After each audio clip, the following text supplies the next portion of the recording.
Hello, welcome to SOAR Africa 2020. Thank you for joining us once again on this leadership and entrepreneurship journey. Last year, we spoke about transformation through renewed mindsets. This year, we're welcoming you to join us on our topic of the year, resilience. One of the things I have learned through this platform is what we call things. The fact that we have labeled them as challenges is what they become to us. Join us as we speak about resilience and speak to different industry leaders about their journeys in entrepreneurship. Every month, we will be interviewing and having discussions with different industry leaders who will tell us of their stories of resilience. We invite you to share your story with us on www.soar.africa. I leave you with a question. What is your story of resilience? What are you pushing past? Is it IQ-driven, or can it even be taught? God bless you, and we look forward to having you at SOAR Africa 2020. Hello there, my name is Wahiga Mwaura and welcome to SOAR Africa 2020. Indeed, this is our first online masterclass of the year. Our theme this year could not have been any more appropriate. We're focusing on resilience, the ability or the capacity to be able to overcome any challenge that stands in your way for you to get to your goal. Now this year, the whole world has been disrupted by COVID-19. And resilient individuals are those who've identified their goals and are not willing to allow anything to stand in their way, any obstacle, any challenge for them to achieve what they want to. And as the whole world grapples with these challenges, one industry that's been particularly affected is the entertainment industry. Because let's face it, unless people meet together to listen to your music, to watch your comedy or observe your art, then you're probably not going to make much impact. And that's why during this first online masterclass, we'll be speaking to 3 entertainers. They've stood the test of time. But what are they going to do in 2020? That's what we want to find out. Welcome to the online masterclass of SOAR Africa 2020.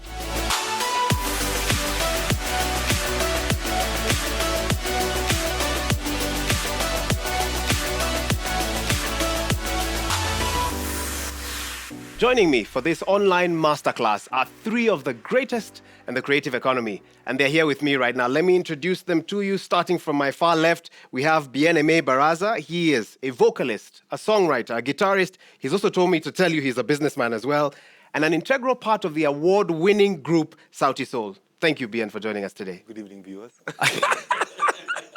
Next to him is June Gachui, an advocate of the High Court. She's an intellectual property specialist. She's a performing artist. She's a master of ceremony, a comedian, and a moderator. So if I can't finish, she'll take over as well. June, thank you for being here with us as well. Thank you. And last but not least, a man who's considering changing some of his names. He'll tell us why. Jalango, a.k.a. Felix Odiwo. He's known as a Kenyan entrepreneur. He's an actor, a director, comedian, and a radio presenter as well. That's true. Are you okay? And I'm an event host, not MC.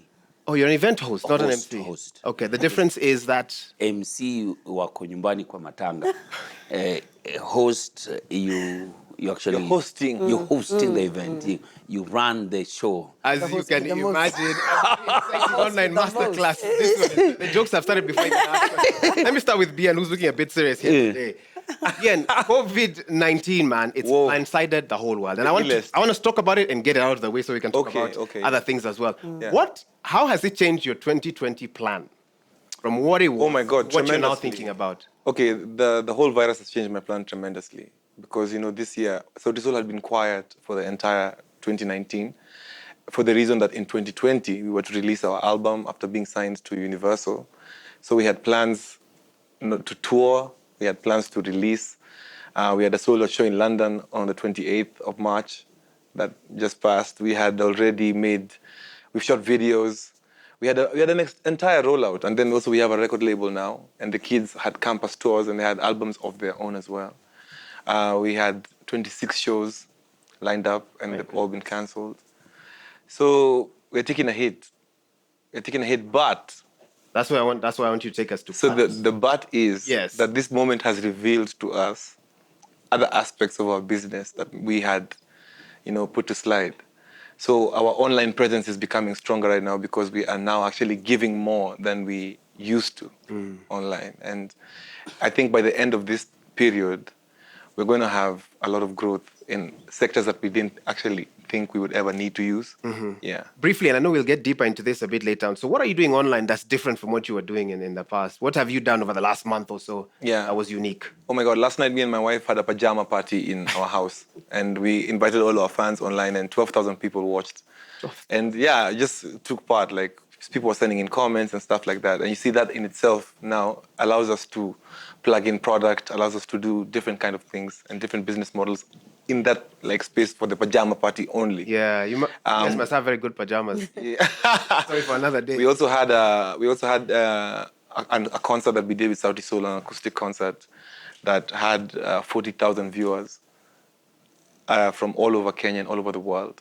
So it's also interesting to see that now we are actually doing stuff that is being viewed not only in Kenya, but it's globally now. You know, everyone in the world wants to know what's happening at home, in Kenya, in Africa, and people are online more than they've ever been before. Yeah. And that's where I want to actually bring June in. You can actually respond to the same question, but you've been in this game for a long time. Yes. You've faced other challenges prior to COVID and the disruption that it's brought. Right. What can you say in terms of the lessons that those challenges taught you that are now helping you through this current very peculiar phase we find ourselves in as the world? Previous challenges have taught us that there's this new phrase that has been in my life forever. It's called the new normal.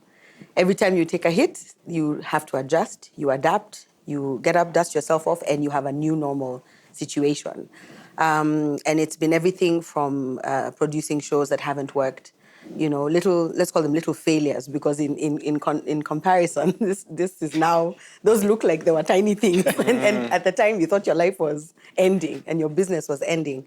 So I think redefining what normal is has been a constant in my career, in my life, because we serve a group of people called our market and our audience, and they change all the time. As we grow older, more mature in our trade, our products attract new people. There was a time when there were people who are only my age who would listen to the works that I would produce. Now I have 20-year-olds all the way up to 60-year-olds, which has changed the entire demographic of the audience that we have, and also the content that we create. What's caused things like that is who you work with.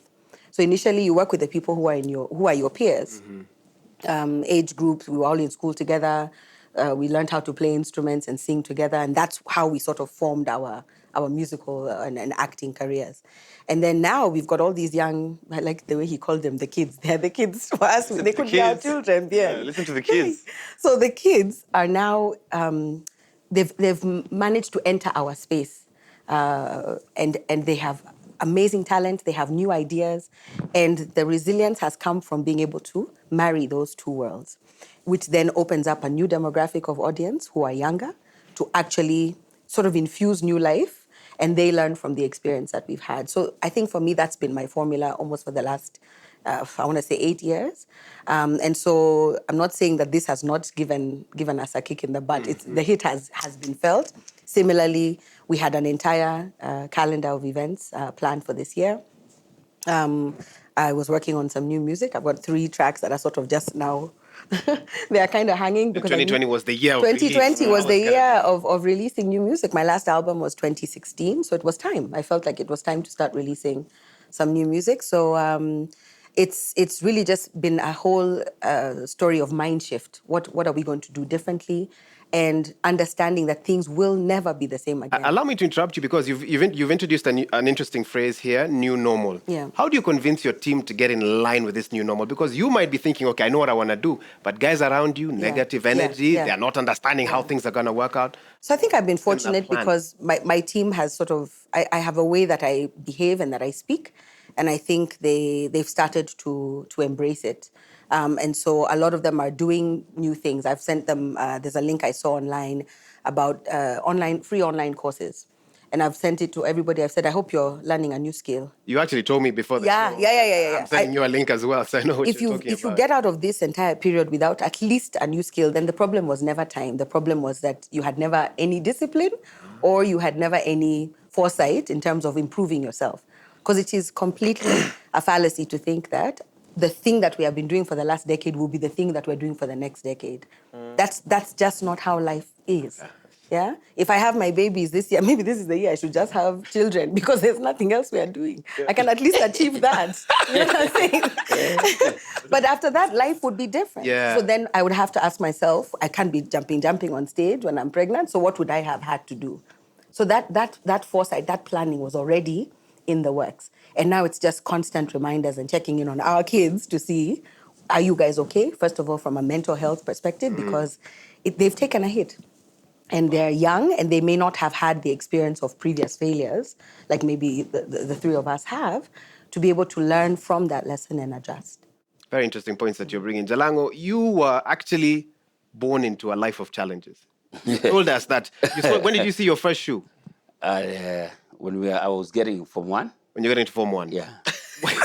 I'm not laughing at you. Bien is laughing. So there was I'm not laughing at real shoes. Real shoe that you could wear. Like a shoe. You know, like So challenges and problems are not new to you. Clearly, you've developed a coping mechanism. Yes. Let us in on that as you look at 2020. Actually, I don't know where to start from because let me start from something else that I do. I run this company where we book tours. It's a tours and travels company. Every single booking was being cancelled. We started at some hashtag do not cancel, postpone. But then postponing to what? To where? when? Yeah, Understand? Have you ever woken up not knowing what you're going to do the next day or what tomorrow holds? You understand? That is the worst space to ever be in, where you're going to bed, but you do not know what will happen tomorrow. Uncertainty. The uncertainty around it, that's where the problem is. Now, you see, in the creative industry, there's always the big boom, that is the December going towards. Then everything comes cold in January, then February picks up, things are starting to pick up. So we just didn't start getting the heat when this thing happened. From January, we were already in the cold. You understand? Most creatives were already in the cold. So when this hit us, when we were just starting, like myself, I just signed a 7-gig tour through the country with a very big company. And we'd already just done the first one in Kisumu. The next one we had done in Mombasa. Then on our way to Meru, we were called. That was the first announcement of the first cancellation of every meeting. Yeah. And our client is one of those first to comply. So they just called us. Not take any chances. They just told us, you know what, where are you as we speak? I said, we just 20 minutes away. So I was actually lying, thinking that, you know what, the client is already asking where I am. You understand? So they told us, whoa, we are sorry. Go back. It's been cancelled. Right. All right. The other thing I do is I'm in marketing and agency. My company, Arena Media. Now, we depend on crowds. We depend, whether it's activation, whether it's marketing, whether it's events, we depend on crowds. Large public. And from now through Easter, those were some of the biggest markets we were already looking at. All of them, we had contracts, we had everything. And they're genuinely cancelled. You can't do anything. So it's hard. I had to release guys from the office and I told them, you know what? You're not doing anything here. So just go first as we think about what to do. What we're going to do. Then at the end of the month now, they were looking at salaries. They were actually asking, is there a chance that we will have anything to get paid? So I told them, I will pay you, yes. But then moving forward, I don't think even if we'll have any, it's redundancy, of course. It's redundancy for now. But then they will be the first people to be hired when things come back. Things are not normal, and we can't lie to that. So we really have to accept that we are not. Because I don't want you to leave those who are watching this feeling as depressed as Bien is feeling right now. I'm not depressed. No, he's happy. I think he's happy now. So what makes you wake up in the morning right now? Number one, the best thing is that I'm in essential services. I'm a radio presenter. Okay. So radio hasn't been affected that much. Media hasn't been affected, apart from definitely companies that have already cut down salaries. From all the top media houses, you've seen letters going around everybody because there's no advertising. Media makes money from advertisement. And if it's not there, there's no money. So it is understandable if they cut. So I wake up every day. and go to studio, do our broadcast all the way to 10 in the morning. Then there is no meeting. You know, after post show, like this went well, there is no meeting. Everybody go home. Leave, sanitize your hands, go straight, no meeting. Yeah. So that's what happens. When I go home now, my YouTube channel, thank God I had a company that trusted me with my YouTube channel, and they've invested in it. And that's how I started my YouTube channel with no subscribers. They said, if you go live today, it will work. Yes. Fortunately, they sent me an email yesterday telling me how we like the numbers, so we are on. So you started broadcasting this year. Yeah, I started broadcasting this year on YouTube. On YouTube. Okay. On YouTube. And I want to go back to Bien because there's something interesting he said where he's now taking time with his group online and all that sort of thing. It's a new normal. It's a digital normal now. Yes. But a majority of our country either cannot afford to get online or can't afford to stay online for very long. What's the new normal like for them? What would you tell them? Guys, I think it's up. So I think it's up to the government to make sure that they can afford internet. I think one of the first things the president told us is that we have now a balloon, and the balloon then should be flying all over the country because the new normal now is a lot of the stuff is going to have to move online. The meetings are going to have to be done on Zoom, on Skype. Interviews are going to have to move online. You adapt or you die. So we don't have a choice. Right now, I think we have 11 million Kenyans on the online space. That should increase over time. We should be getting phones for cheaper now. The phone companies should innovate to create a smartphone that can go to the machinani. You know, like we, as the human race does, we will adapt to this situation. We will move on. I think there's this artist in it'll the village. It'll open up the virtual space in a crazy way. There's this artist in the village. How would he make his money? On Friday, he would play in a little spot somewhere, get a bit of money to buy his bread, etc. How does that guy adapt in this? Jalango, To be very honest, I can't speak for that guy. Yeah, I can sympathize and empathize. sympathize with, okay, Jalango, briefly, you're saying? I work a lot with the local guys, and we put shows for them. And you know, these are guys who he has a show in this spot on Friday, Monday, Tuesday, Wednesday, Thursday, Friday, Saturday. However small the gig is, they've been hit really hard, really, really hard. But then now they have to understand that in that small village of theirs, 3 or 4 people can influence 5 or 6 to be able to watch them. Yeah.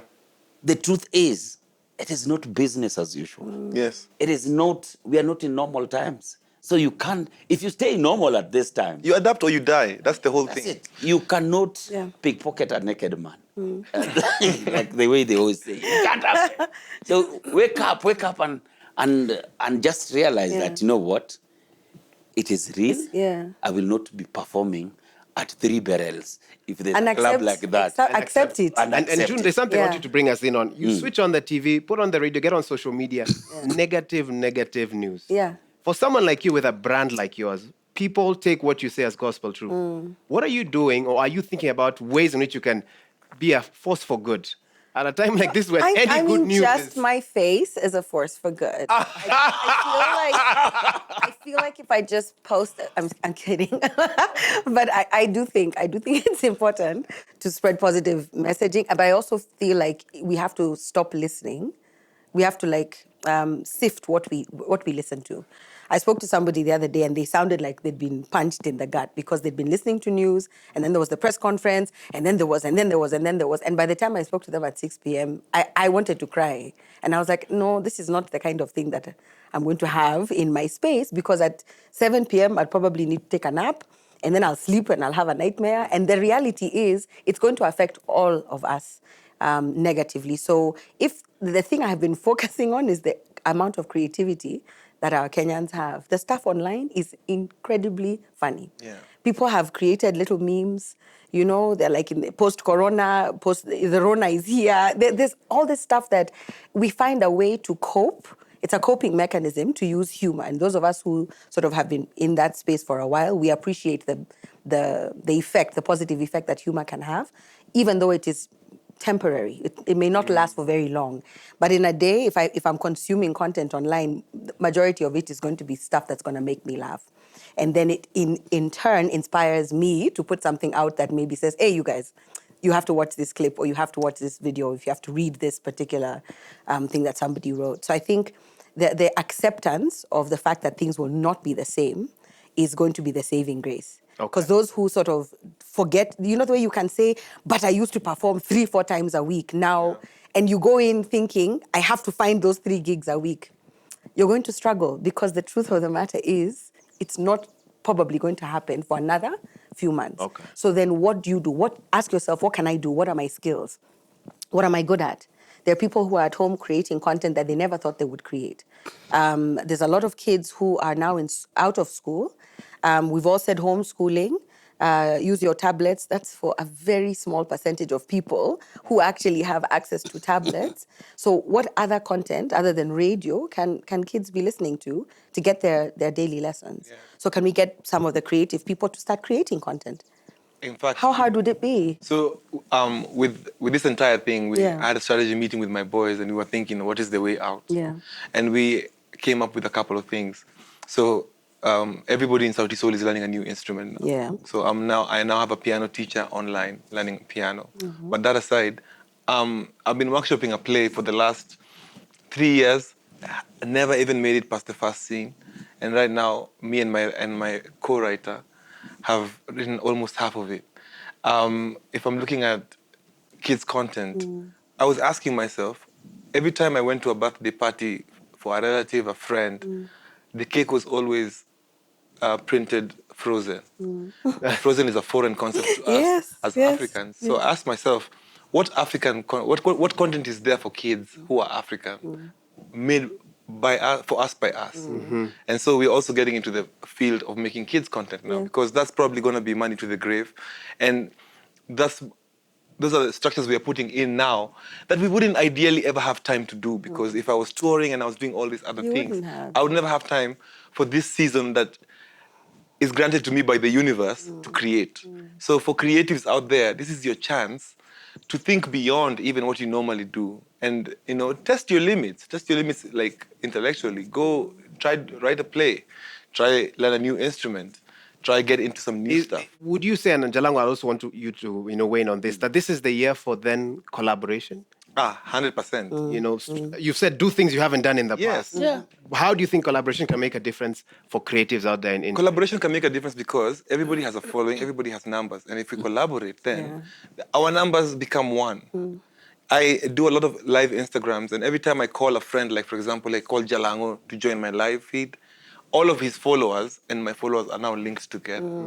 And so the algorithm puts us in one space. And this is a very beautiful time for us to discover the virtual space and its potential to make all of us money. See, the other day we were during our radio show. On the first Monday, when now it was announced, it's here, people are dying. So we could not cope up. So definitely the energy you have in the morning dictates how you start a show, dictates on how the whole show will go. So I'm the guy who brings humor in our morning show. So the whole time I was just quiet and just weighing in.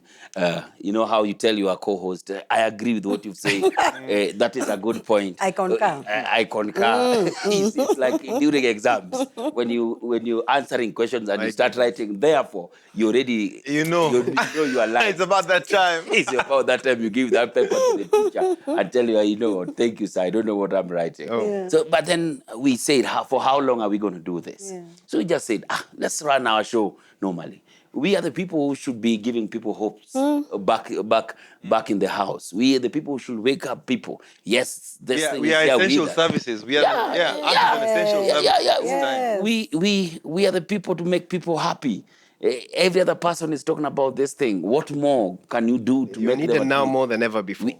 We are needed more than ever before. The next day we decided, let's run the show the way we normally do. The energy came in, guys started calling, guys started saying, this is what we wanted to hear, this is the kind of content to hear. At least nobody's talking about Corona and everything. But then all said and done, things are different and we have to accept it. I never thought that I would find time and sit and start doing my YouTube and everything. Exactly. So my YouTube is late. Yesterday I had one of the most beautiful sessions where I just asked guys, you are home, there are few of your celebrities that you miss, there are people you want to talk to, who are they? Apparently I had almost numbers from everyone who these people wanted to talk to. Yeah. So if you said you wanted to speak to Waiga, I would call Waiga, connect you guys, you talk. You want to talk Give to me June? notice. You wouldn't just say, You know, Oh, the you thing can't. is, the thing is, What are you doing? what I was doing is this. So somebody calls. I don't know who they will choose. So somebody said, I want to speak to Bien. You understand? So I have to try and look for Bien. When Bien comes in, I tell her, Bien, this is my live YouTube. Your fan is on this other side, and you understand? So I prep you as the show goes on. So things are not normal. My page is growing, and I'm happy about it. It is something I'd never done before. I was just big on Instagram. I'd left Facebook once it was hacked. You understand? I'd given up. So it's a new And we forum, started up platform. again, and it's a new forum, and I'm happy about it. And I'm seeing potentials of just saying, you know what, this is what I was meant for. This is what you were meant to This do. is what I was Yeah, meant to do. content. No, one of the things that is coming out in this online masterclass is a word none of you have used, but you keep referring to, which is reinvention. And it feels like each of you have been forced to reinvent what you do and how you reach your audiences and so forth. But June, let me ask you this. Over the last, has it been 10 years? Has it been 15? What is the question you're asking exactly? Your career, not your age, of your career. How many times have you... My career, 24 years now. My goodness. Yeah. 24, yeah. Jalango and Bien, you should be clapping. 24 years. I think it's one But or we've two also, things. Which is just Oh, like... have you... we've also pushed. Yeah. I think I've been on radio now for 12 years. Okay, 12 years. 12 half. years, no bad. 50%. I give you 50%. And For how long have... yeah, 12. 12 years. So 12, 12, 24. Yeah. In those 24 years, how many times have you reinvented yourself? If you can remember, why and how did you do it?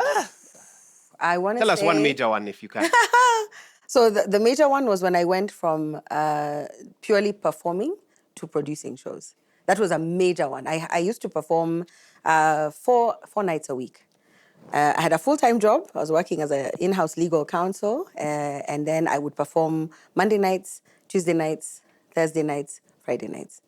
So I'd leave my office, go to my gig, do what I do, sing with the band, go home, go and rehearse for a play. I used to act at Phoenix. Saturday, most likely there would be a wedding I'd be singing at or emceeing at. And that was my life. And then I used to perform, one of the venues I used to perform at was K1, because K1 was like 7 days a week. They were lit every night. Even today. Even today, Ask right? me, I'll tell you. And one of the guys in the audience there was like, man, see, why do we always have to come here to listen to you? And I was like, what option do you have? Like, you can't come to my house? What are you saying? And he's like, no, I'd like to even come with like my wife and have her come out, because I'm here with the boys. We came from Jobo. We've had a few drinks. And I have to go home. But she's missing this experience, and I'm missing going through this with her, and I cannot bring her to some of these places. Location.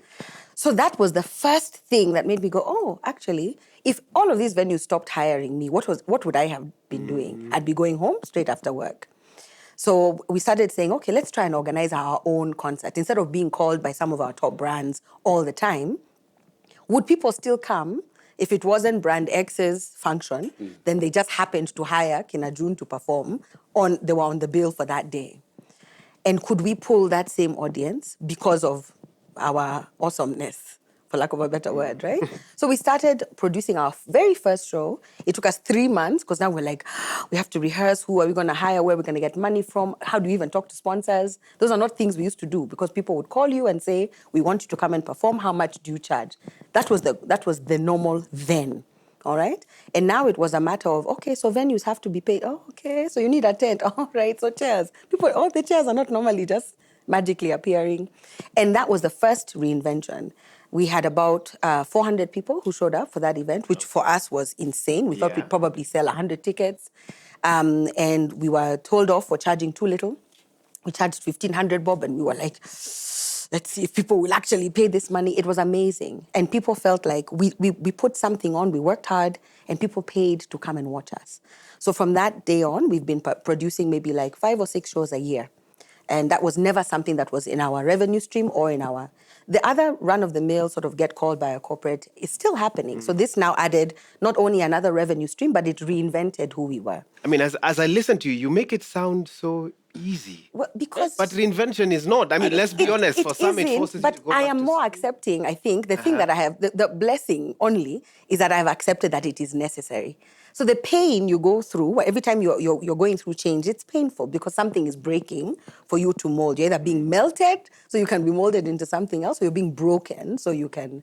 And so it's happened several times in my life, is what I'm saying. I have failed several times in my life, and maybe my resilience is a bit higher just because of the fact that. So the beauty would be, and my prayer would be, that you don't have to go through that pain. Okay. Please listen to my words and just accept when Listen to things this are masterclass. different. Okay. Yeah. Let me. You've. Yeah.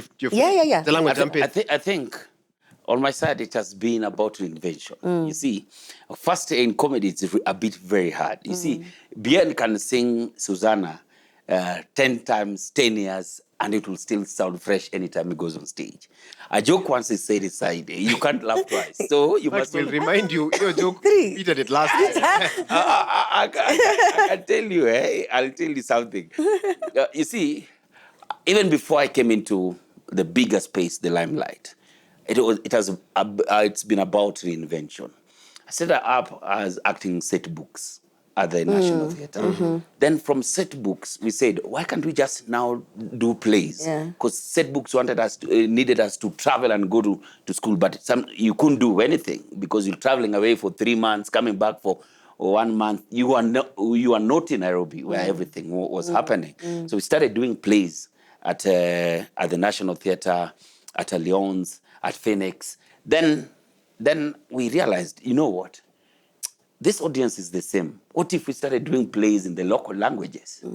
And the local languages started, it became even bigger. Yes. The local languages. You drew in more Yeah. people with this new style. And we actually left the English plays and we were acting in Luo, Kikuyu, Luya. You understand? Then later we said, let's see how we can take this even to a much bigger audience.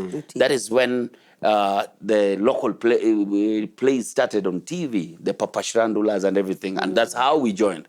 After that, we said, this is too much, man. How can we find another audience? We found myself on radio, you understand? When I got myself on radio, I started emceeing gigs.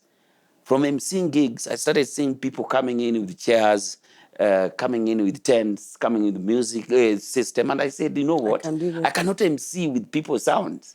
So I Need my own sound. I got my own tents, my seats, and that's how I opened Arena Media. You understand? So it's been Constant I thought you were going to say that's how I met Obama. No. Oh, that's not. That's coming. That's coming. Obama met New me. normal. For a break. Bien, say something before. Yeah, if we speak about reinvention, I think Sautisol is a perfect example of reinvention. You know, we've been in the game 12 years, and you guys have seen us grow from boys to men, literally. Yep. And every album is a reinvention of ourselves. Because as a musician, I think I have to test my boundaries for you guys to be able to broaden people's taste buds. So we were quiet for an entire year because we were rebranding and reinventing ourselves. I was in meetings where people were asking, where are those guys? Exactly. Yeah. And you know, as musicians in Africa ride until the wheels fall off. But we haven't had a song from Rihanna for 7 years. It's been Rihanna, I don't know, 4 or 5 years? And Rihanna was 7 albums deep. She was a constant figure in our lives. And she just went under the radar. Beyonce as well, since Lemonade, we haven't had an album from, maybe this Lion King album, but she was quiet for a minute. Adele sings for you, hello, and then goes into hibernation, disappears. There's a reason why successful artists who are cross-generational take time off. They go and reinvent. And if you look at Sautisol that did Still the One, Lazizi, and then you look at Still the One, and then you look at even maybe Live and Die in Africa, the album, and then now you come to the Melanin EP, African Source. And then if you look at Susanna is actually now us reinventing ourselves, but I can't compete with Gengeton. I can't compete with the children of the time right now. But what can I do to reinvent myself in a way that I give nostalgia and artistic value at the same time? It's funny you said that. Is Gengeton a threat? It's not a threat. There's no, it's a contribution. Yeah, it's a contribution. Yes, it's never competition. It's only contribution. It's more jobs. It's more kids expressing themselves, and that's what's It's a needed. bigger market. Yeah. But you see, if you see Bien, if Sautisol released a Get on Track, it would be bizarre, you know. very But Sautisol has to reinvent ourselves in our Sautisol-ness, way, yeah. you know, in our Sautisol-ness, so that you people can feel like this is a fresh thing that they've done this time around. Yeah. I've got lots of you know- questions, but I'll hold it. Can you I was hold? just going to say the one thing that Yeah. I think is a common thread is authenticity. Yes. For this, what he's talking about being cross-generational, for all of us, it's been the authenticness. Like, it doesn't matter what you're performing, what you're producing, you can't create from a vacuum. So he has his experiences, I have mine, they have theirs, and you're creating from the thing that you know that is truly authentic to you. That's what people relate to. That is the thing that people relate to. So it doesn't matter how many times you reinvent. If you lose that, you lose everything. The challenge is the world constantly tells me what I should be. The how to stay authentic will be the question after the break. Is that okay, June? That's fine. Is that okay, Jalango? That's okay. That's okay. All right, let's take that quick break. Let's hydrate, let's sanitize, and all the good things, and then we'll be right back. Oh, that's what Bien is doing right now. Guys. This online masterclass continues shortly. This is SOAR 2020. SOAR Africa 2020. We'll be right back.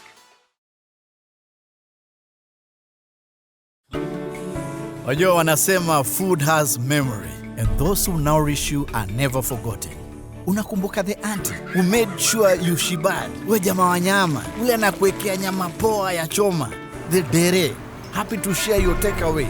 Na huyo mama wa chai, ule ana warm your lunch before you ata uliza. Your mama mboga, ule anakuongezea ata nyanya. Ule waiter kusava haraka haraka. Na ule mandazi lady, ule anakuwekea ndao moja ya baadaye. Na your boda rider, ule jamaa kufikisha haraka haraka. Now this is the time to let them know they are not forgotten. This is the time to make sure every table in Kenya has food on it. The points on your phone can be food in their home. When you sit with a plate of food today, pledge to stand for someone who has put food before you. Dial *126# to transfer your bonga points now so they can buy food and necessities at any outlet with a Lipa na M-Pesa till. Safaricom is for you. You get a card, you get a card, and you get a card. For starters, how about a debit card that's linked to your bank account on a great mobile banking app or *522#? You can enjoy a free and secure way to pay and also avoid the hassle of cash withdrawals. And even better, if your card has this symbol, you can just tap and go. And our debit and credit cards are new Simba points that you can redeem for cash, bill payments, travel, and airtime. Visit your nearest KCB branch today to find out more and apply for your card. But what I learned is that when you're dealing in such a difficult environment, you look for partners. I looked for male legislators and male doctors who understood and could work with me. But I also learned the art of negotiation. How do you behave, particularly as a woman, in a male-dominated environment when you need something to be done? When do you push? When do you pull back? When do you smile? When do you snap? So I think it's very important to learn also how to negotiate, how to learn how to give and take, and in the end, how to make a win-win situation where the environment can be as hostile as that. Welcome back. The SOAR Africa 2020 online masterclass continues. We're looking at resilience. A lot of interesting things are coming, through that reinvention, authenticity as well. And that's where I want us to pick up from. Because authenticity, while a word everyone uses to talk about themselves, is very hard to actually pinpoint because everybody's authentic, I guess, in their own ways. And that's what is authentic to me might not be authentic to you. But secondly, with social media and a very interconnected world, we're now in a space where everybody's telling you what you should do, what you should look like, what you should sound like as well. And maybe, so June talked a bit about it before the break, but Jalango, I want to start with you. Have you ever felt people pressing you to not be who you feel you really are? And how do you stay the path? I started out, my character was this shags guy in dirty clothes, in torn clothes and everything, you understand? But then guys started saying, you can always feel when people are now used to something. Pole Pole started changing even from attire, and I came and realized comedy is actually not how you are dressed. It is what are you saying. Mm-hmm. You can be dressed in those shower things, and you're saying nothing. So it became about what am I saying than how do I look. You understand? And that's how we created a new fresh of look, comedians checking on stage, suits and everything. Guys look good, eh? And everybody loved it, and it started making people even take you more serious. And you're like, this guy is very funny. Not he looks funny. This guy is very funny. You understand? So it should not look funny. You should just be funny. You should be funny. You understand? And I think you bring out the role of your reinvention very clearly. But what part of Jalango sitting here with us today remains the same as the Jalango who went for his first audition many years ago? My name is Felix Oduor. This is how it works. Felix works in a company called Jalango. When Jalango gets paid, Felix gets to eat. Did you understand that? I'm trying to keep up. Okay, Felix keep going. Works in a company called Jalango. When Jalango gets paid, Felix gets to eat. So one thing that I must always make sure that I'm authentic about, what people want from me, what I present, what I've reinvented, and what I've made sure that this is the content I'm giving out is still strong on Jalango. You understand? But Felix has a life. Felix has his normal days. Felix has to go look for the jobs for Jalango. You understand? Felix has to show up for board meetings. Felix has to you get what I mean? I can't believe you're telling us you have another persona. Effectively, yes, there are two of you. Yes. When I walk in the studio and the faders go up, is Jalango is here. You understand? It's not Felix. But for me to get this radio job, Jalango has to go for an interview. You understand? Before I go to this thing, Felix has to go for an interview for Jalango to eat. For Jalango to get that job, Felix has to sit in a boardroom and present a PowerPoint presentation. Why? Me, I like Felix. Felix is the guy. And it's interesting. It's like he's the guy. It's interesting. It's like he's almost saying Felix then remains authentic while Jalango goes through these different phases. Yes. But it's like when you go home, close the door, you leave Jalango at the door, and Felix and then is... That's what almost now, if I bring it down to family, Yeah. you get, where every other person out here, the cameraman, everybody here, expect Jalango to be a happy guy and to live all this time. And sometimes Jalango is going through, Felix is going through a lot of things, but they don't see it. They see Jalango, the happy guy. That's when now you need very strong people behind you. Somebody you walk inside their house and tell you, Felix, how was your day? They don't see that Jalango thing. Yeah. You get? Yeah. And that's the hardest part. Where people now, you go to people who do not care about who you are. People who you have to wake up and serve yourself. People who ask you questions. People who, family now, kids asking you, Dad, why are we not going to school now? People you have to answer to. But out here, Felix has to be happy as I represent Jalango. It's too confusing. June, is that the same thing for you? Completely. You get it? In fact, me, it's because of like even dating. I think people see that person on the stage and then they decide that is who I am for the rest of my life. And it's not. There's just like Felix and Jalango, my two brothers here. There's also that. And I think the Felix is the authentic one. Yes. Because he keeps Jalango in check. In check, yeah. You understand? He's the one who can see, okay, he's almost like the business manager, the person who keeps things normal. Yeah. And says, yeah, when you leave this door, you are not the performer anymore. You are a human being. You're allowed to cry. You're allowed to have a bad day. And deal with that so that you can go back and be Jalango tomorrow and put food on the table. So and that's where, for me, that's where the authenticity comes in, because you accept that you're a human being, you're a mere mortal like anybody else. And you're allowed to go through those phases. So even though the pressure is there to look a certain way, you can't leave your house. Please, I've left my house in tracksuit, pajamas, doesn't matter. Because at the end of the day, June, not maybe June Gachui, the brand, but like maybe I should find another name. I should have June and like do something. I don't know. We'll figure it out at the end of the show. But I think that's something that is truly important. For me, what it's translated into is sharing the things that otherwise would be embarrassing for the average person. And let me put it this way. Everybody's going through heartache. Everybody's going through depression. Everybody's going through. And if I don't share that part of my life, to the people who are looking up to me or whatever it is, then I'm not being honest, because we are not one-faceted. If Jalango is on all the time and people don't know, hey, this guy, whatever he's taking, we'll come up with our own conclusions. He's on something to keep him woohoo happy. So one happy. measure, and I like what you're saying, one measure for you of being authentic is being brave enough Yes. to be real Yes. on social media. Authenticity is Filters off. Let me tell you, one of the things I've always been shocked about, I get on stage and I tell people, okay, what song do you want to hear?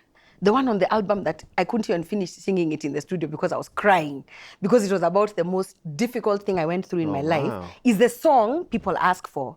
Then I'm like, you guys want me to cry? You want me to cry on stage? And they're like, that's the song we feel. So I asked, and there are other songs on the album for happiness, for let's have a good day, everything is fine. They're not asking about those songs. They're like, nafili iyo song, inaniguza. So that means even they need something to mirror what their reality is right now. And from the day that happened, I was like, okay, I'll give you me.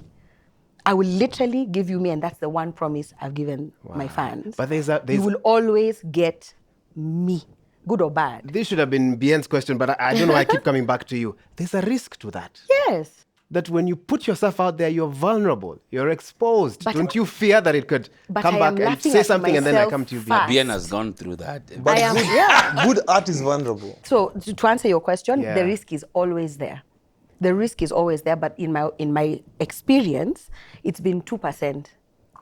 Yeah, it's been 2% of the whole, where somebody has an opinion. You've invited them into your life to the extent that they feel like they need to tell you They something. weaponized your vulnerability Yeah, against and it's you. okay. Then I'll say, okay, fine. So when you're going through that, I tell them, God bless you. And when you're out of your negative space, we can still have a conversation. Because even me, I've had bad moments where I've not been the nicest person, but that's not necessarily something that I will go out and project. And more importantly, I have learned to laugh at myself before anybody else can. So I'm like, oh, you're coming to laugh at me now. Sorry. I took the L a long time ago. I took the LOL a long time ago. I've done it. I've laughed. We are now wiping the tears for laughter. Then go, okay, now have your moment. To be honest, it's the kind of thing where it's something you have to work on every day. It's not easy, but you have to be intentional and say, what is your life? What is your reality right now? What gives you sanity so that people can see a full human being? Because it doesn't make any difference that we are popular or we are famous or whatever. We are human beings. At the end of the day. We wake up in the morning, we have to brush our teeth, our breath smells the Somebody same would thing. write, I would post something, Yeah. and somebody would come and comment something bad on it. I would go into their DM. Yeah. Long time, I used to go to DM Ask them. and ask them, did I wrong you? What can I do to change? Personal messaging. For everyone who would comment Something negative, I would go into and beg them, because I thought, I For used to you, think that please. this person is putting my job to risk. Yeah. And you post anything, and nowadays it's a tough skin, Somebody, I post something, then somebody goes, oh, what kind of English is this? Thank you, Professor of English. So do we die? Yeah. Because, you understand? Because anything you post, maybe somebody has a negative thing. How many negative energy would you want to get yourself into? You just look at them and And the guy has 100 followers. what they didn't know is that some of these clients, actually, when you walk into their meeting, they would tell you, how many comments did you get? Yes. How many likes They're not did looking they at get? the That's comments what they if they are use. positive or negative. Why was Jalango saying a little bit about being vulnerable and the benefit is that it takes your art far, but there's a danger as well. With great risk comes great return. There's things that I've done in my career that I don't regret doing. They have been very risky, like a song like Nishike. That's a risky thing to do, but it's actually true. People do have sexual emotions and feelings that are not portrayed in music every other day. And we took the risk of bringing that on the table. But if I'm to speak about authenticity is what June has said. It's being able to write emotions that are tangible and to write and not to lose your humanity in your communication to your audience. So many times it happens especially to musicians who are from the hood. Like Bien Waronga leaves, then moves to wherever, and then now he's Bien wa inaccessible. universal. Sasa. Yeah, and he's inaccessible, and his content is not relatable anymore to his audience. So you find that I don't sing real emotions. I'm constantly bragging about what I have. I'm constantly thinking about things I don't have. And there you lose your authenticity. Also, another thing about authenticity as Africans, I feel, is like our roots. So my most authentic moment last year was when I was in my village and I was chilling, and then there's a musician called Emmanuel Musindi. He came through with a guitar, and we just started jamming a Luya song. And that was the most viral video we had last year on our socials. It was a very simple moment. It was in a Changaden. And we were just hanging out and jamming. And that authenticity of going back to our roots as Africans is craved by our people. But we are so westernized in how we think and how we portray our stuff. Even when we released our latest single, Susanna, what people are messing with the most in the single is how it takes them back to their roots. So I think there's a cultural element also to authenticity that we can't ignore. And as long as you always hit that chord, that's why vernacular musicians are running a marathon.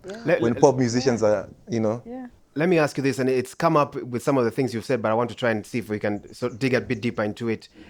In the time that you've been in the music space, clearly you've changed, clearly you've grown, you've learned a lot.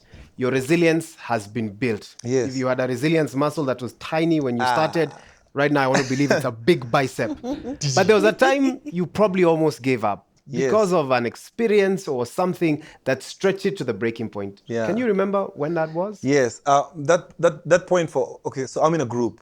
So that point came to us as a group. Okay. So we had just finished university, and when you finish university, there's expectations from your parents to now get a job, not a musician. Because this is not a job. Musician. Because at the time, and we were fortunate enough to have started music when we were still in uni. So we actually paid ourselves through university with music, but it got to a point where it was so difficult after university. There was just a go slow, there was a slump in the economy, and we weren't getting booked. I think also we were not communicating to our audience as we should have. So we weren't writing songs that were radio friendly. We were not masters of our craft at the time. And at that time, I remember Delvin had graduated with a distinction from his university. Polycarp, Delvin got a distinction in business finance. Polycarp graduated with first class honors in actuarial science. Wow. Chimano was being pushed to get into media because of his voice, and his mom just wanted to see him read the news, And I was here fighting battles with my dad wanting me to go to the States to get a higher education. So that was a very difficult moment for us because also financially it wasn't working out for us. And we were constantly maybe sometimes going back to our parents for some float. Mothers were making for us unga and omena and beans. And we lived together at the time. We were living in Buruburu.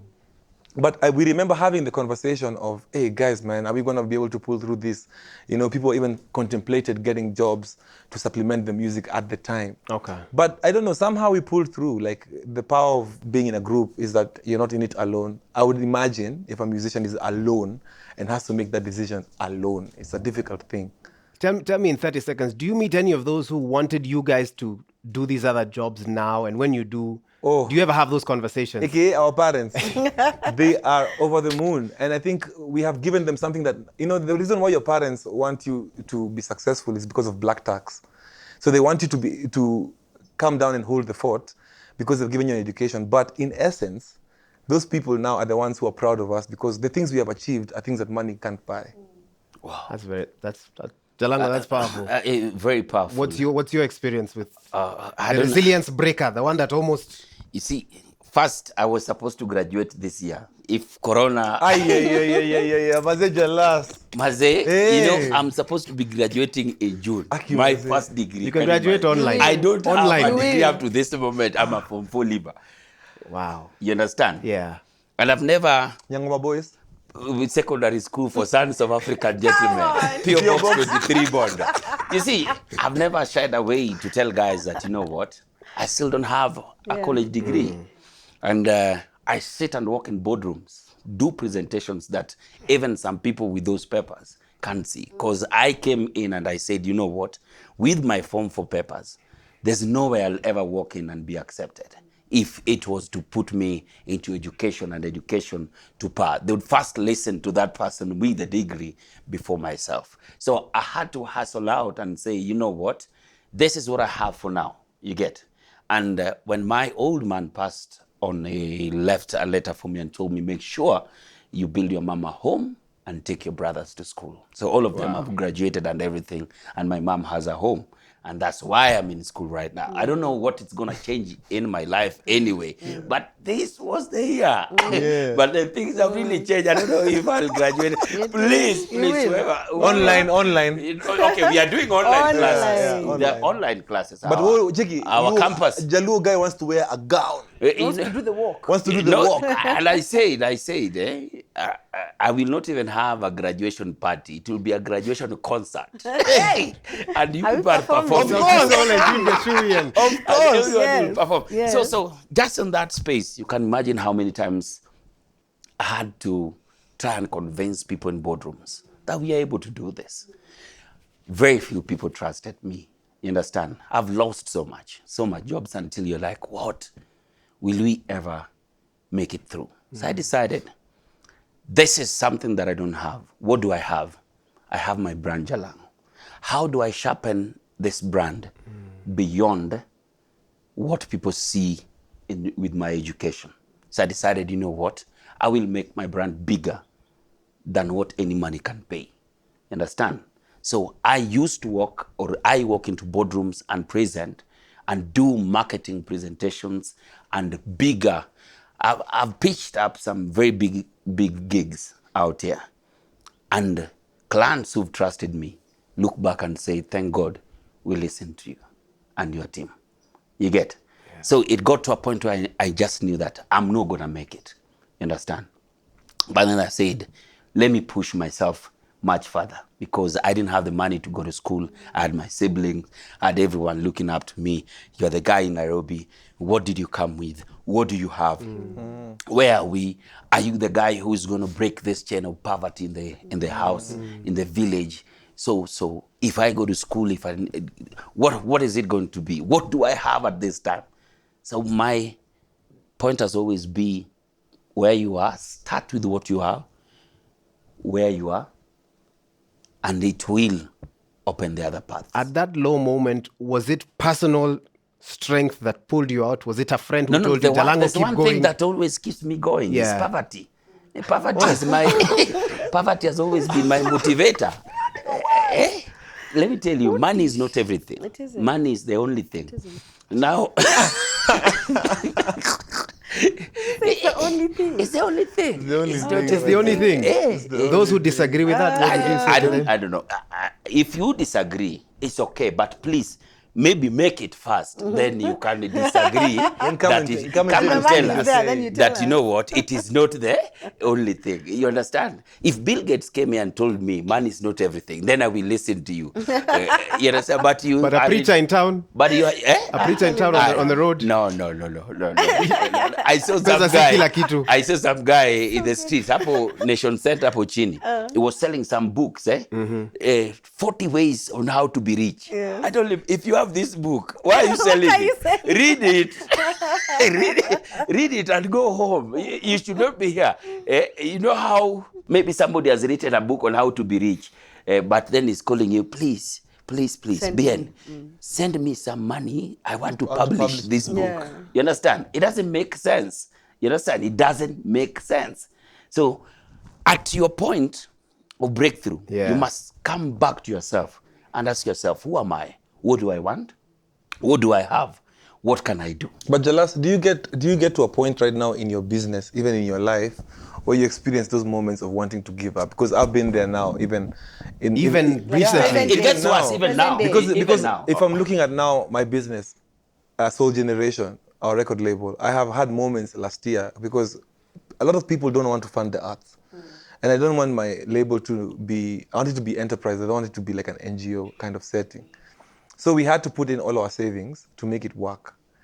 And in the course of doing that, more than once, I have wanted to give up. I have actually called Jalango and sat down with him and gone like, yo, we had moments where we sat down, I'm like, yo, this thing is not working, man. I put on my first artist, and this guy has 2,000 views on YouTube in 48 hours. I'm like, what the hell is this? 2,000 views. And people have to tell me, Bien, these things are built over time. Over time. Like people have to constantly reassure me. Yeah. And I realized that no matter how resilient I am, no matter how much I believe in myself, I always have moments of self-doubt.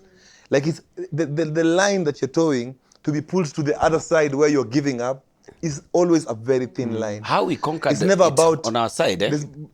Briefly, sorry about that. It's rare to have a lady quiet for so long. Okay, just something. Tell me Go this. ahead, go ahead. As Arena Media, our marketing agency, we realized we cannot go in and walk in with a bigger agency and pitch. You understand? You walk in and the big names are already there. You understand? How I wish I was able to mention some of the big names in the marketing agencies. You walk in there. You've been told to say Akina Nani. Akina Nani and everyone. They're seated there. Then you walk in, you are Arena Media. What have you done? So we moved from trying to pitch for bigger companies and went down to start and looking for small people who wanted to be big. You understand? And you grow with them. So you grow with them. You go and tell someone, I'm able to take your brand from this place to this place. You understand? Then you do the first thing, even pro bono. By the time they realize how big this thing is, they're almost the number one company in that direction. And I've been able to do that. To a milk company, to a tissue company, I've been able to do that. Tissue You understand? You understand? It's some of the things you realize this is where my strength is. So focus on your strength. Do not focus on your weakness. June, jump in on that. Ooh, these people are preaching. They all are preaching, man. You're just listening and soaking it in. So, those, I feel like I have those moments every day. These moments of like, my first big one, which I think, I always say since I survived that, very little is going to, it's going to take a lot more to take me out. And it's important to have such moments where you say, since I survived that one, nothing else. Can I tell you how bad it was? So I have been, so my trade, my profession is law. I don't know how many people know that. I am a lawyer. Really? I went to school. I went to school na nikasoma sana. No mekana from full liver. You see, it's equalizers. So I came back home. I did my undergrad. I came back home and did this wonderful thing called Kenya School of Law. And I went through, I had 12 subjects that I needed to do, which was also a sore point for me because I felt like I should have been exempted from some of those exams because I'd already done the courses in my undergrad. So you do your degree first, you go through Kenya School of Law to allow you to practice law in Kenya. It's the thing that allows you to become an advocate as opposed to a lawyer. So you have to go through this process. So you go for your pupillage or like an internship for 6 months, and then you're in the school for 3.5 months being taught, crash course. You do your exams over a period of 2.5 weeks. So if you're not focusing, it's a problem during that period of time. So I go through, I pass 11 out of the 12, and I fail 1. So I thought, okay, this brain is at least we have confirmed the brain is functional to this point. The provisions are that you are only allowed to you're only allowed to sit your papers 4 times. Because after that, they say, surely, you clearly were not listening. Go back and either do the degree again. You have to go back and restart again, okay? This one paper, I failed it 4 times. Wow. So I failed it another 3 times after. So now I've driven to the school to go and pick my results. To know, good, now nimemaliza. I wear that nice wig. You see the wigs we wear? Yes. To be called to the bar, and I found that I failed. And on the way back, I had almost a fatal accident. I was completely, like, my life was finished. You know what I'm saying? I don't remember seeing the truck. I don't remember seeing anything. So I'm taken to Hosi. My mom sees the car. She's like, she knows she's picking up a dead body. But after all that, even when I was lying there, I was like, what the hell am I doing? Like, what is this? A paper, an exam can make you decide. You like, lose your life. So it took me a couple of weeks, maybe a month, and I said, okay, I really now need to start figuring out what's going to happen. Because this was I had no other plan. This was law, become the greatest lawyer, become one of the very few female judges at the time. I was like, I had a progression, a trajectory. And here I am with one paper that, honestly, it didn't matter that I had passed the 11. So now I had to go through a long process of asking myself, do I believe that I passed that paper? Long story short, had the papers remarked. The last 2 papers were remarked. I had actually passed. So there was an issue with the system and 1 or 2 professors who were being a bit unfair, as sometimes they are in institutions. And the papers were remarked, and I was given my clearance. A year and a half, 2 years after all my peers have finished, been admitted, they're practicing. So I'm like, what is this law thing? Maybe this is the sign from God that I'm supposed to just. And here I am after all of this. I finished my degree, I finished my school of law, and I'm trying to think what I'm going to do with my life. Forget even. And it is in that moment, these other things that we used to do for fun, like acting, like singing, like just doing things that we were considered michezo. Since even here, our ministry is called ministry. We are here. These michezo saved my life. And that's why I have a lot of respect for them. They are not just emotionally a thing that sort of pulls people out of dark places. It actually now became the thing that put food on my table, that paid my rent for a long, long time. I was fortunate enough that I had found a job even before I had finished. So I was earning, honestly, in comparison to what people are earning now, peanuts. But I didn't care. For me, it was that thing of routine. Get up, get out, go and hustle, find something to do. Because the alternative, me, I saw death. I saw it here, like this. And I'm like, I don't ever want to be in that situation again. So whatever it took, if it was 4 gigs, if it was finding people who live in Kiambu to go and find them and say, see, I remember you used to play piano. Ebu, come, we're going to meet and we're going to rehearse. We're going to do this music thing. The first gig we got, we were paid 5K, the 2 of us. And that was us after negotiating. You're lucky. 5,000 shillings. Please note, up until this point, we had spent maybe 2,500 in fuel, in transport, in preparing for the gig. We were at negative. The business side of this thing called the creative sector was not something that was common. But it saved me. It saved me. So I've had several moments where I have to remind myself of this incident. I had a gig where I lost probably $1 million bob because it rained, it flooded, the whole place flooded. The ticket sales were not great. We probably had like 40 people. Half of them were my relatives and friends. And then at the end of the gig, guys are still like, okay, we want our money. The venue wants its money. The tent guys want their money. Not that they helped us because the water just came. And I had to find $1 million bob that I did not have. Wow. Yeah. And so several times in the last 2 decades, there have been windows of time where I'm like, why am I doing this? And then you walk into your show, you will see somebody's face in the audience, and the joy that they... there's nothing like it, honestly. That joy is like the joy of seeing what comedy does to people, what music does to people. They can't even hide it. It's a high that nobody else can ever replicate. Yeah. You know, a lot of people sell products in this world, and they get a high from that as well. But I doubt there is a high than what music or comedy or an emotional conversation can do. Anytime I'm performing, then I say a joke, and guys are laughing, and I have to pause for them to finish. Bro, that's the high. Heaven. That's the high. It is heaven. And you see the face. You're almost happier than them. No, you are. You are in terms of how you like, feel. all right. It feeds you. It feeds is you. bigger. It's a very big moment. Okay.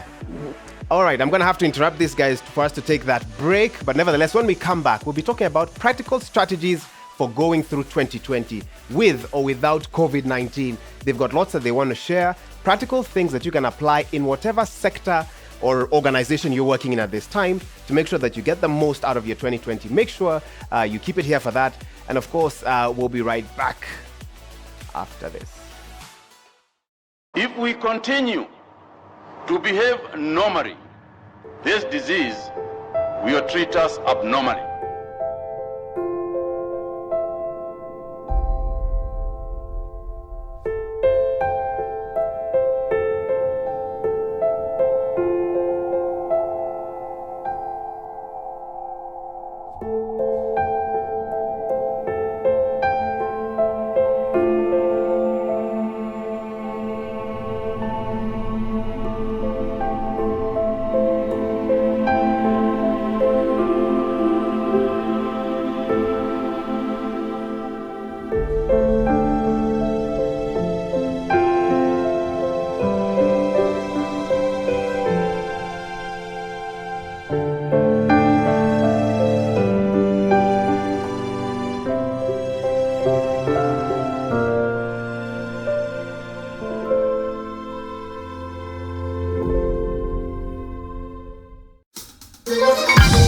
Good morning, Janet. Wow. And you are? I'm Casey. Now help you with anything to do with your KCB bank account. Pay bills, transfers, statements. You're hired. I'm your internet banking security ninja. I'm your 24/7 personal assistant. Super. So, we can always talk about your account, online, whenever you like. Need a ride? Let's go. Alrighty.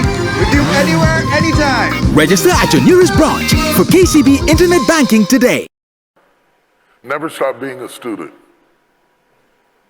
You never get a master's in life. Because as soon as you get something figured out, it changes. So in order to be an effective teacher, you must forever be a student, always learning. Every time you learn is not in a classroom. You ought to be learning from what is going on the stage, but you ought to be learning from things that are abstract to the stage. What do you mean by that? Not only are you getting information on the stage, the stage itself is information. Look at how they did the conference. Look at who is on the stage. Look at how they got you in the room. Sometimes people are teaching even when they're not talking. Real success isn't just taught, it's caught. It's caught by the eyes of the observer who not only listens at what is being said, but observes how things get done. This meeting is an example of how things get done. How many of you are glad you are in this meeting? And we're back with three of the biggest names in the creative economy, continuing to help me understand and unpack resilience. And of course, lots of aspects around that. One, preparedness. Are you ready for the challenges that you might experience in your business? And also, how do you value yourself as markets and systems out there change and the world changes, as we've seen in 2020? That's what I want to find out. Bien-Aime, June, and Jalango continue to sit here with me for that. And actually, this is where I want to start with you. Yeah. The question of how you value yourself for a talent, for a service that you provide, where you might find it difficult to quantify what you did to put that service together, and then what happens when you are valuing yourself differently in previous years, and then 2020 shows up and people are telling you we can't afford you. When you're at your best. When you're at your best. Yes. Oh, that's interesting. So what are you thinking about in terms of valuing yourself in 2020? Valuing yourself in 2020 will have to bear in mind a lot of things, like the fact that the entire economy is collapsing, the global economy is collapsing. You know, if it's somebody who's calling me for a show somewhere before the airlines even come back to working as normal, the flights are going to be more expensive. So everything there's a paradigm shift in how we operate. So I definitely think it's time for artists to charge less, and not because we don't have shows right now. But it's as important for brands and products to realize the importance of artists, especially during this period, to use their reach to get to as many of their followers as possible, to communicate different messaging. Because a country with no artists is a country with no culture. And it's important that culture is upheld, because culture is what's going to take us through this moment. Kenyans have a culture of resilience. Regardless of what our government is pushing us through, all the things we are suffering, we are resilient.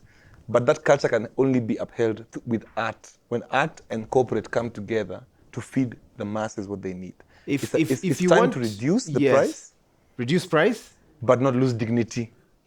And also it's time... How do you maintain your overheads if you reduce your price? Well, you see now, everyone has to take a pay cut.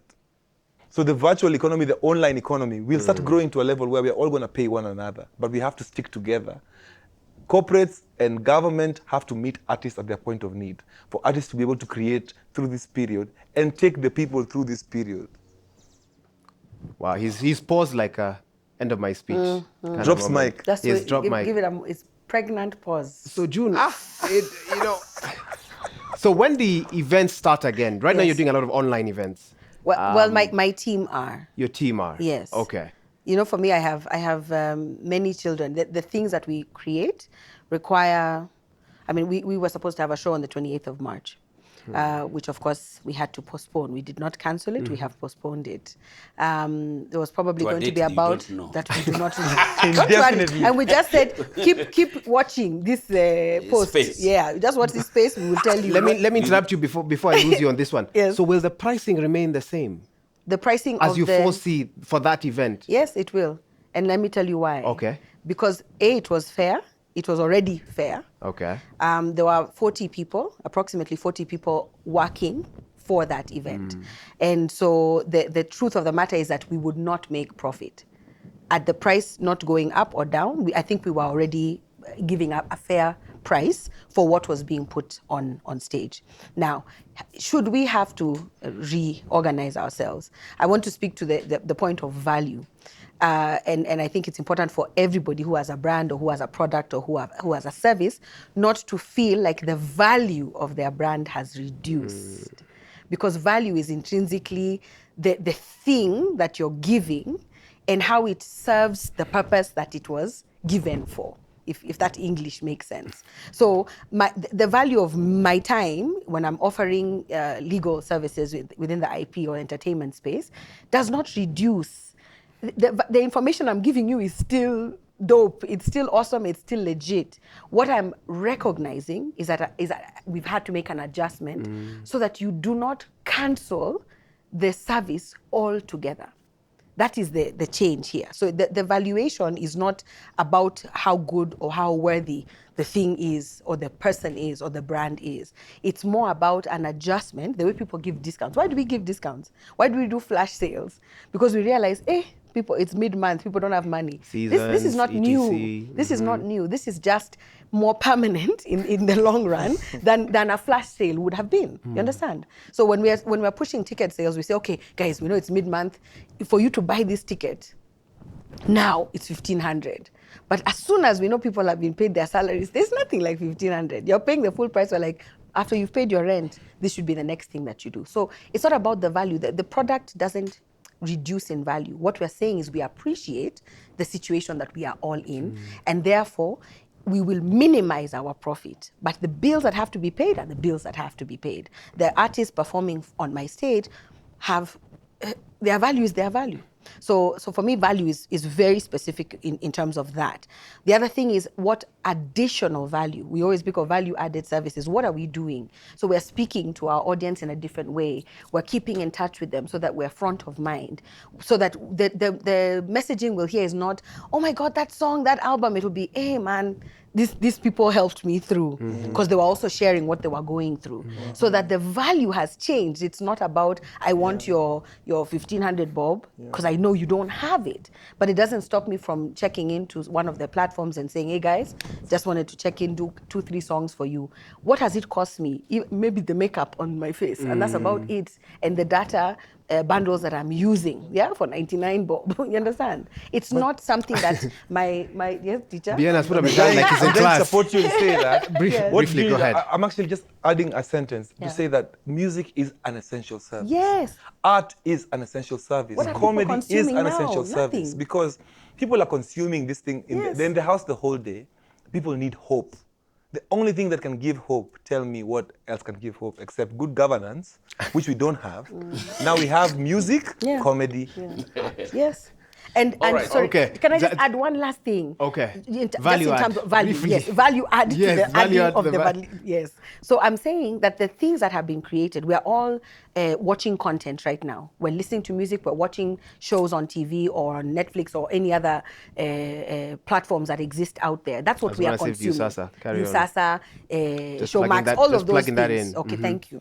So now my thing is, we are still creating content with less razzmatazz, with less fanciness.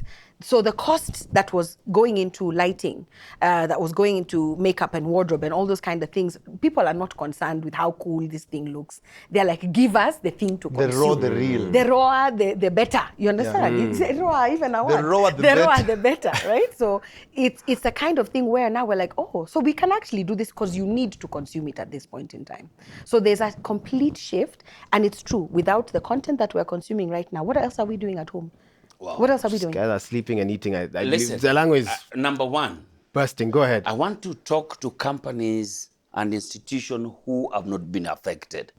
Sanitizers making companies, tissue making companies, bread making companies, soap making companies. Soap making companies. If your institution, your company has not been affected, be the first people when we come back as the creative industry, put up the bread first. Yeah. Put up Tissue first. Sanitizer first. Put up the tissue festival. So that at least you can at least bring us back. Just hold our hands. Even for now, we can still do bread fest online. We can do tissue fest online. You get what I mean? The bread challenge. The bread challenge, whatever it is. But just figuratively speaking, if your institution has not been affected, you should be the first people to hold the people who held you together when there was nothing left. You understand? Very important. Now, talking to myself, I don't even know where to start because my industry has been hit bad. Number one, the travels and tours, Tripigo tours, I had to send everybody home. No booking. How many employees? 26. Everybody home. And when you talk about one person, averagely supports 5 people. So you can imagine. They had to go home. You understand? Definitely happy that they had made some bookings and everything. And we were able to pay full salary. You understand? We might start with a reduction. You understand? Then see how redundancy will come in. And then maybe lay people off. You understand? But we hope we don't get there. Number 2, marketing. Marketing, unless the big boys can change their communication out here. We've seen a few companies trying to come up with creative ways of how to advertise for people to continue consuming their products. The telcos have tried doing things here. The brewers are doing something to help the people. They've changed them. They're not pushing their brands, but they are pushing messages that will still tell people, you know what, we still care. And we still care, let me buy your bundles. We still care, let me order your drink. You understand? So if that can hold us a bit, and they can also support the small agencies, left and right, to also push for them, that would really, really work. Before you get any further, how do you who sit at the top of the creative economy convince Kenyans to pay for your content? A Kenyan will easily pay for a show that you're doing. Yeah. But how do you make them pay for your content Number one, online now, for example? They have to understand that they won't find me in a concert anywhere. This is what we have, and this is what is left. Accept. You understand? Accept what it is. So, like Sautisol. Sautisol will go and say, we are going live today. You understand? On IG or on IG. Whatever platform. Chandaria, sanitizers and tissues and everything would come in on board and say, you guys are going live. Could we do some product placements? You'd have helped a band like Sautisol. Okay, not helped, partnered with. Partnered with. Yes. You don't need help. We don't need help. we need each other. That arrogance we will need not each go other. the next format. Now, that arrogance. Month 3, guys. That arrogance, you will say, you will soon call them and tell them. Things. You know, because that's the only thing that will be selling. That was the only thing that will be selling at that time. So we'll tell and them, music. Please. You understand? So people who are still stable because of the products they're having should plug onto this thing. Because but if it takes too long to convince corporates, the ordinary Kenyan with 10 shillings, with 20 shillings, how can you guys now... we are going live. You understand? We are going to think, no, listen, but are you monetizing? Listen, we are going live, right? Yeah. We are going live and we're just testing waters. Very few people are getting paid. Thank God. I want to let me just take this opportunity to thank Safaricom who've plugged into my YouTube channel. You understand? Okay. At least I'm getting a bit of revenues from it. Few people like that will see that, you know what are some of the few things that are selling right now? Bundles.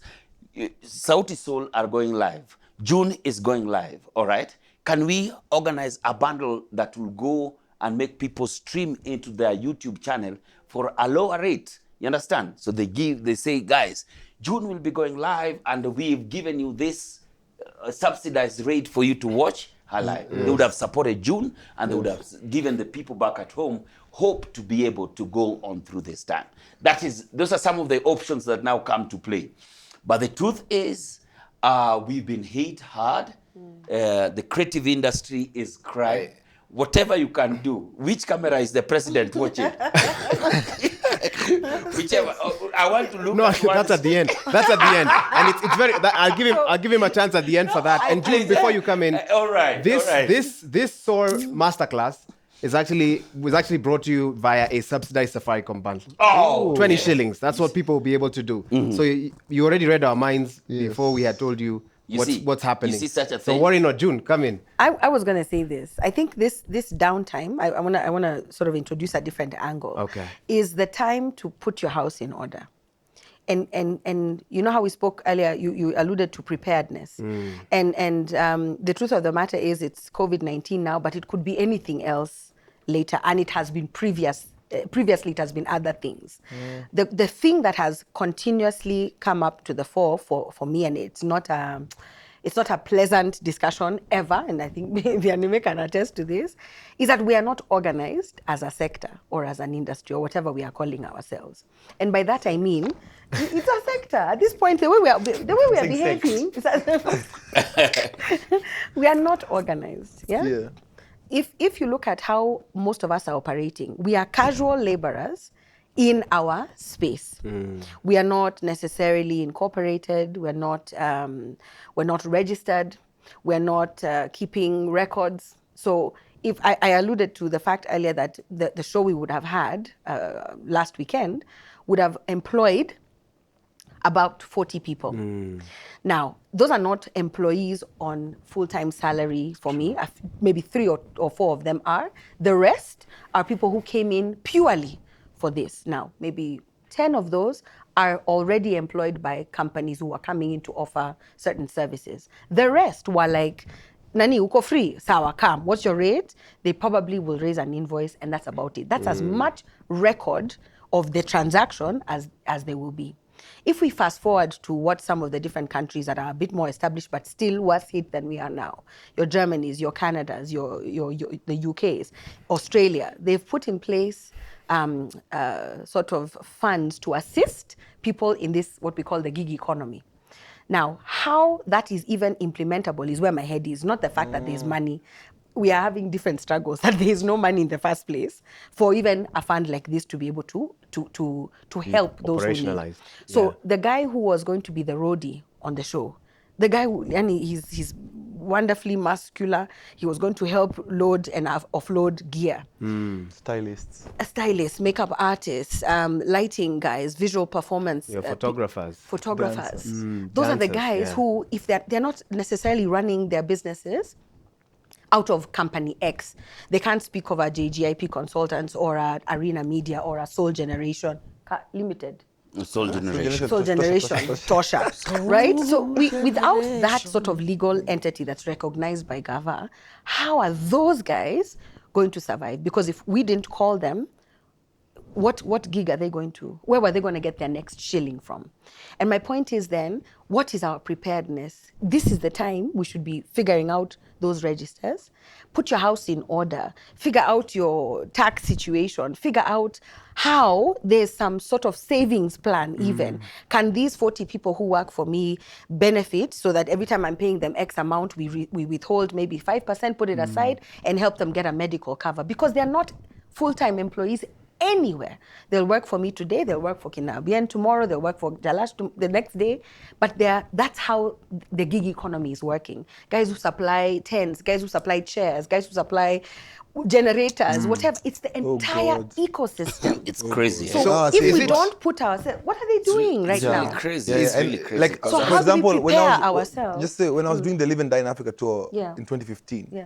I had 94 people on the road Yeah. at all times. When I count the entire, like, it's The people who are on band, the the ground. dancers. Band, it's dancers, it's cast, it's crew. There's a film crew on set. There's people who are pitching the Catering. tents. There's catering. Yeah. There's people The who are doing the bouncers, bar. the There's the bouncers, by the usually, it's just kama ukienda Kisumu, hauwezi enda Kisumu na mabouncers wako wa Nairobi. Kuna bouncers wa Kisumu. Kuna mabouncers wa Kisumu. Na ukikuja na wa Nairobi watapiga Exactly. Na watakwambia venye vitu Kisumu zinafanywa. So you know, like, it's the trickle-down effects are crazy. Yeah. It's crazy. That So to take ecosystem June's idea preparedness. forward, Yeah. what are you proposing? No, Register one thing. them, put them on an app, make sure more people know about them. What are you I'm thinking? proposing that if this is where you earn your living, stop being scared or ashamed to say it. Declare who you are. We did a census the other day. I would love to see what the results of that census. How many people said, I am a creative economy gig worker? musician. How many people actually said, I'm a musician, I gig, my drummer plays for me, he plays for who, he plays for who? Could we have a system in place? Because of course it's going to be abused, let's be honest. Every other Tom, Dick and Joroge is going to say, kuna register. Hata nijiingize. hapo. But there's a way we can verify. But there's evidence. There's Okay. evidence. Jalango, There's a you wanted to come in. verification. I also wanted just to say also, I don't know, a quick one. It's also time for some of us to go back and reflect on the content we've been producing, all right? Because maybe That's very interesting. you've been on pressures because Sautisol have chucked a song, June has chucked a song, Nini, and things have not been working to you the way they used to work to. So you can also take this time in the creative industry to come back and go through your content, see content that has been working, and also take this time to reinvent yourself and do what is good for now, because maybe there's somewhere, if you didn't understand Facebook, you can't understand Twitter. If you didn't understand Twitter, you can't know Instagram. You are TikTok ni nini wewe? I know TikTok. I'm on TikTok myself. You're on TikTok. I joined TikTok the other day, honestly. Like, you know, you see, like, this whole thing made me that join is what TikTok. we are talking about. And where did you leave June? Me, my I'm not legal asking brain June is about buzzing. TikTok. You June told me about Can I WhatsApp just tell earlier. you? That is what I Can was saying. That is what I was Let saying. Jalango finish. Let me just then finish. June, you come in, yeah? Maybe you've been wondering because why you your have to songs make have me- not. June, you're missing. Why your Jalango songs looks are- like he's about to make a powerful statement. Go ahead, Jalango. Why your songs are not being played, why you are not being invited to MC gigs, why your bookings have gone down, yeah. why your popularity is not Before working. COVID even checked. Even before Yes, COVID, you yes. understand? So take this COVID as a positive thing. As a reset rewind. As a reset rewind, to look back and say, all right, I used to be the top in this thing. Why has this person passed me? What are they doing differently? It's just a time for you to reflect. I think it's much of a recall, kind of, like reset, come back, think about your craft, think about your art, whatever you've been producing. Is it what people want? What are the people at the top doing that displaced you from the top? Why are you not the number one? Is it your writers? Is it you? Are you stuck in the same old you? Is Have there a you market refused? you haven't explored? Is there a new market that you haven't? Yeah. Sit back. Take this time. Do not sit back and start crying. Do not cry at this time and Adapt or die. claim that COVID has killed you. COVID, you are dead even before COVID. So do not also blame COVID a It's the lot. last nail on the coffin. You understand? COVID was just the last nail. So how do you pull that nail back? And when we come back, I wish I was. I like how you have optimism. It's When when. we come Not back. When Not we if come when. back, when we come back, Yeah. not if we come back. When we come back, what's new are you putting out there? What have you learned during this time? You had a lot of time. Because maybe when everything was buzzing and You were everybody busy. is chucking music and Wahiga is the top. There was too much noise. Nini what? There was you actually understand? There too was much too noise. much noise. Yeah. Eh? And I It's think like, it's- you know, yeah. I don't know if all of you saw 2020 like this was This my was the year. year. Yes, This was yes, the year. definitely, man. Then, oh my God, you are here Guys, just. going back to apologize to 20. Can I Go say ahead, something? Bien, I go think ahead. The comeback will reward those who have worked during this period. Yes, that's in times okay. of peace, you prepare for war. So this is a time of peace for creatives to create. This is a time of peace. This is not a time for you to sit down and wallow in self-pity. It's a time for peace. It's a time of peace for you to create, to chart your next path. You know, one good album has kept Bill Withers alive. Bill Withers died yesterday at 81. Yeah. But Bill Withers' album that he recorded in the 70s has put food on his plate for years. Make that project. Wow. That's powerful. June. So I want to just, I didn't want to leave the thought hanging. So I want to be a bit more intentional about the call to action. Okay. And so the one thing that our space has been accused of is our fragmentedness. I don't like Bien, so I'm not going to join his, if he's in that group, if he's in that initiative, that association, that society, God knows what else we have. Mzee's gay. God. Like at this point, You didn't have to mention at that. this point in They're time, collecting even during COVID. Imagine, man. Please, let's just stay focused. Okay. I'm trying to be as, diplomatic as possible. Go ahead. At this point in time, if you observe what other sectors have done, as a lawyer, we are members of the Law Society of Kenya. That whether we like them or not, they speak with one voice on our behalf. We'll have our internal wrangles, Uko Bomas of Kenya, we'll fight, we'll agree, we'll disagree. But when we speak as one. Our sector has film guys, it has arts guys, it has music guys, it has dancers, it has visual art people. The entire sector or ecosystem is probably larger than most. It's like akin to maybe the manufacturing industry or something like that. But our failure has been that we have failed to speak with one voice. It's Kinanani versus Kinanani, and by the time we have not stopped fighting. Up here, the people who should be listening to us are bored. They're like, Mujipange, Mujisort, then come and speak to us. If somebody could be doing research right now, there's a whole bunch of surveys going around for people to declare, so how much money were you making? How much money have you lost? What was your opportunity? What fell through? What are your plans? How many people were working for you? What's the name of your company? Did you register? Half of us cannot answer that questionnaire correctly. Wow. And my point then is... You sent a questionnaire, June. I forwarded like 2, not created by me, but I forwarded 2 by people organizations who are trying to gather data. Because that is the thing we are lacking, is information. If we went to Treasury right now and said, do you know how much this entire ecosystem put into your coffers last year? Whether it was formal or informal, if you know what that figure is, 10% of it right now, send it to everybody who was part of this economy and put it in their M-Pesa, so that they can pay rent they can feed their children tomorrow. Because a hungry person can't create Bien, right? A hungry person can't go and look back and do a post-mortem of what can't kind take of... a retreat. A hungry person is hungry. They're only hearing and the sound hungry of today. the music of their stomach. You understand? So why are we not able to access the funds in that kitty? Why are we not able to know how much we put into the economy? Me, I do my taxes, but it's because we are organized as JGIP consultants. But everybody else in the ecosystem may not be. So can we use this time, this quiet time, to do that? And ask yourself, am I in the right business? Maybe you are just doing this because it was cool and it's not really your calling. Then leave us alone. Leave this ecosystem. Yeah, and if you don't have, if you don't have anything nice to say about the arts, then don't say it. Yeah. You know, if you are here, as you wait for something else, you don't have to be here. You understand? Because you are not here. Yeah, you are not here in the first place. From the word go. Tell me this, guys. At the beginning of this masterclass, I defined resilience. Straight textbook definition: ability to come back, setback, etc. In your own words, each of you, in whatever language you'd choose, but please one that is widely acceptable. How would you define resilience after this kind of discussion that we've had? I think resilience for me is acceptance that we operate in cycles, and we go up, we come down, we go up. That is the nature of life. It's the nature of everything around us. It's yin and yang, it's balance. Nothing is ever static. And so start accepting now that there is always going to be, it's COVID today, it could be something tomorrow. Build in your own self the strength and the wisdom and the ability to walk and work through whatever the challenge you're currently experiencing is now, and have your buffer.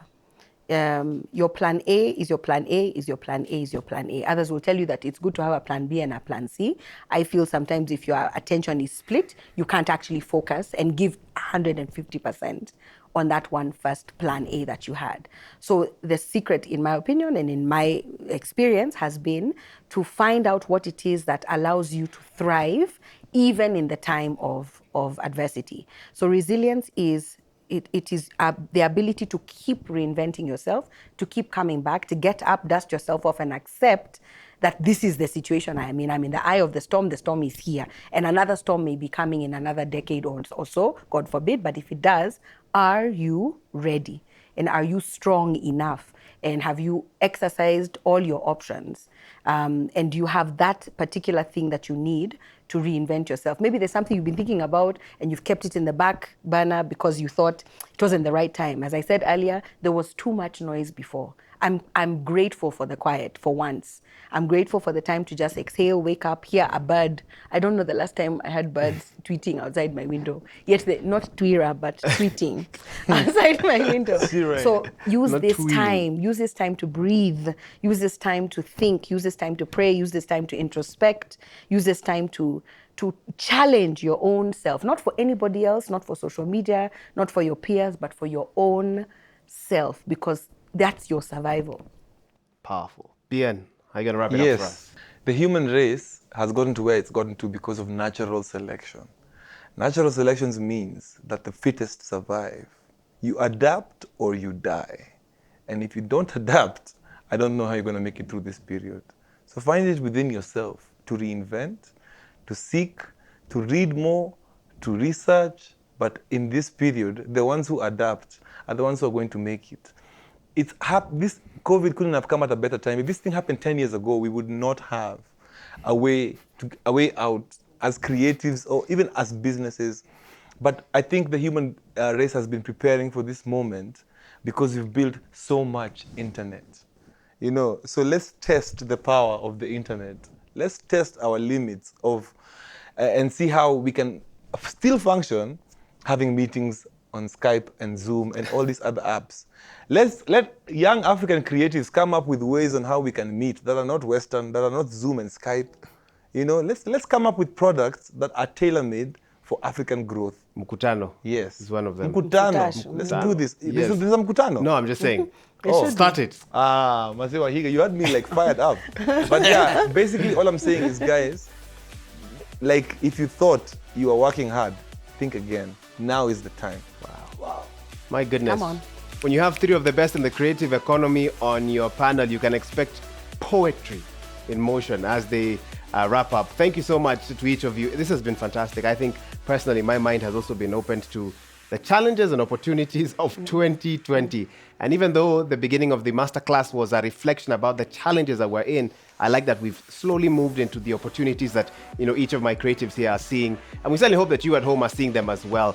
Quick question for you. What does resilience mean for you? How has that been tested in 2020? Let us know. Subscribe to this channel so that whenever we have talks like this one, you're always able to know how and where it's happening.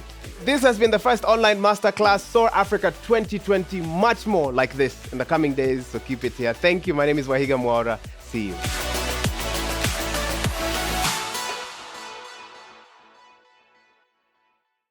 If we continue to behave normally, this disease will treat us abnormally.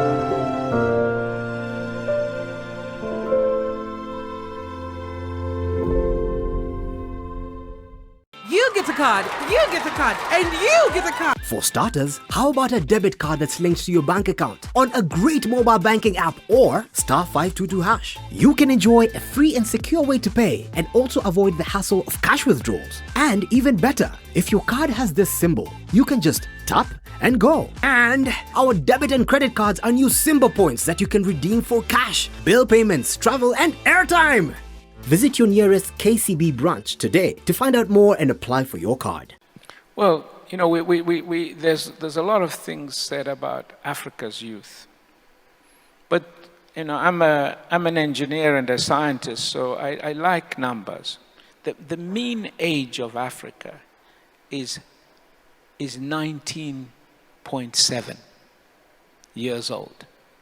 So half the population of Africa, that's the one you need to carry. Half the population of Africa are actually under the age of 20. That is the official statistic. Africa accounts for almost half of the world's young people. By the turn of this century, we will be some 40% of the global population. And on current projections, we could be half of the world's population by the middle of the next century. So there's a lot of Africans. And there's going to be even more of us. Now, that creates a vibrancy, but also creates a responsibility on those of us who are older. An unusual responsibility that none of us can afford not to be focused on the training and preparation of that generation. The future of this continent depends on it.